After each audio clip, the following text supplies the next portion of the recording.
या सगळ्या योजनांमुळे विरोधकांच्या पायाखालची वाळू सरकली आहे, त्यांच्या पोटात दुखू लागले।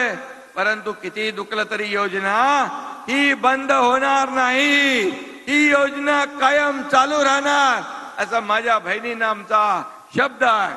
तुम्ही सरकारची ताकद वाढवली तर 1,500चे 2,000 होतील, 2,000चे 2,500 होतील, आणखी ताकद वाढवली तर 3,000 होतील।